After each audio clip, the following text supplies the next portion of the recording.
While it's small in size, it was packed to the brim with people exercising their right to vote. He believes one of the victims walked down this alleyway where there continues to be a trail of blood. Politicians are working to get dementia-related diseases covered in Arkansas health insurance plans. This is similar to saying a candidate that's running for office can't hire an accountant to file their finance reports. Scott, when I walked out of the house this morning, there was a little rain. I had to put a pep in my step to the car. So what are we going to be seeing for the rest of the day? A windstorm is fanning the flames of at least 3 major and now deadly wildfires. These humongous trees that have fallen on the power line, this local business that's right behind me that's been damaged, and this is what a lot of the streets that are off of the main road look like. It all came down to identifying a piece of hair found in the truck that police believe Lynx used to abduct Morgan. And it goes straight to a voicemail.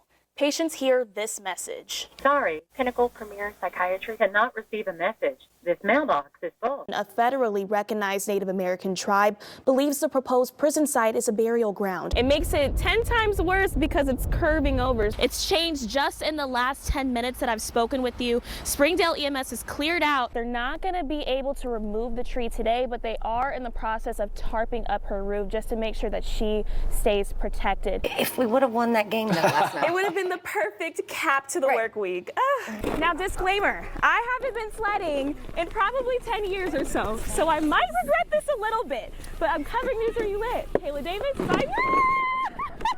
In April of 2022, 17-year-old Alexis Wen was found dead in a car on Asher Court and East Street in Rogers. Investigators say her killer, Zenon Reyes, fled the scene in later Arkansas to avoid prosecution. Alexis's mother, Laquita Wen, tells me her family believes Zenon Reyes was hiding in Mexico. They were correct. We weren't surprised that he was found. We knew he was alive. Now she says it's another waiting game on their path to justice. I'm praying that the judges don't give him bond, and we're praying that he gets charged as an adult. Zenon Reyes is charged with a Class C manslaughter, but he was a minor in 2022 and still is. Due to Zenon Reyes' age, Benton County Prosecutor Brian Sexton says it's a coin toss in how the court handles the case moving forward. For an adult, a Class C felony is punishable from 3 to 10 years in the Arkansas Department of Correction and or a $15,000 fine. If the case is filed in the juvenile division of circuit court, it will be up to the juvenile judge,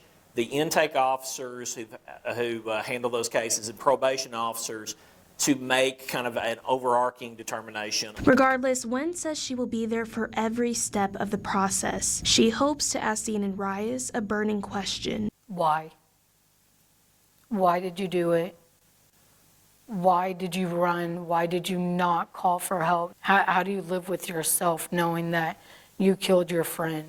She was a really, really good friend. Yeah, Morgan, we just finished interviewing with the prosecuting attorney on this case, Josh Robinson. We were inside court, just like you said, and Amber Waterman was there on Zoom for her omnibus hearing date scheduled for today. However, Judge Green did reschedule it for July 7th, and that's because the Arkansas Supreme Court is deciding whether or not double jeopardy is still in play for this case. And if you remember us telling you, that's because she's already serving a life sentence federally. So now they're deciding whether or not they can seek the death penalty here in Benton County. So the Arkansas Supreme Court is going to decide on, or they're hearing oral arguments on April 24th, and then they're going to make that decision, and then we'll hear back on whether or not they're going to get that omnibus hearing on July 7th. And that could even be moving up depending on how quickly the Supreme Court makes a decision on this case. So once again, the next time she will be here in court is on July 7th. That could be moving up. Judge Green even said today that they're going to be making that decision really quickly after the omnibus hearing. It could be even the next day as far as getting that second hearing for their motion. So that's all I have for you right now, and I'm going to send it back to you, Morgan. In the early hours of Sunday morning, Dave Oberly and his wife Diane woke up to a phone call no parent ever wants to receive. We thought it was a prank call, and finally somebody on the other end of the line said, no, this is not a prank call. This is about your son, John.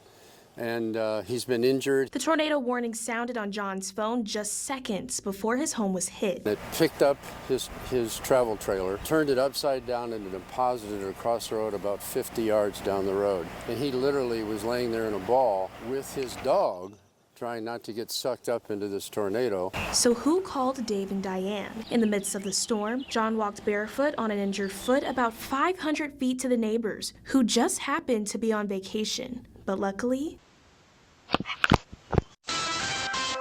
They answered the video doorbell hundreds of miles away and called his parents. The Oberles rushed from Springdale to Garfield. As they reached John Street, downed trees blocked them from reaching their son. And all of a sudden, we thought of it as an angel showed up, this gentleman on the other side of all these trees. I was on my way to work, and a tree on the road stopped me from going in.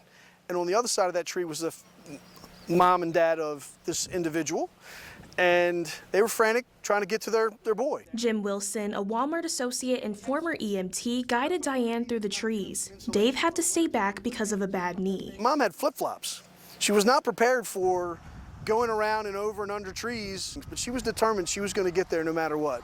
Scrapes, bruises, a little bit of skin off her feet wasn't going to stop this lady. And didn't. She reached her son through the darkness, debris, and even downed power lines. Jim guided them and the dogs a mile and a half to safety. It was a little chaotic, and it was like herding butterflies at a time, but it was okay. We just slow and steady and got him home. As for Dave, sheer appreciation. He left his own warm bed and his wife, and he ventured out into this storm. And his selfless act just needs to be totally acknowledged and appreciated. And we couldn't say more about his good work. It's incredible. It's like almost a miracle.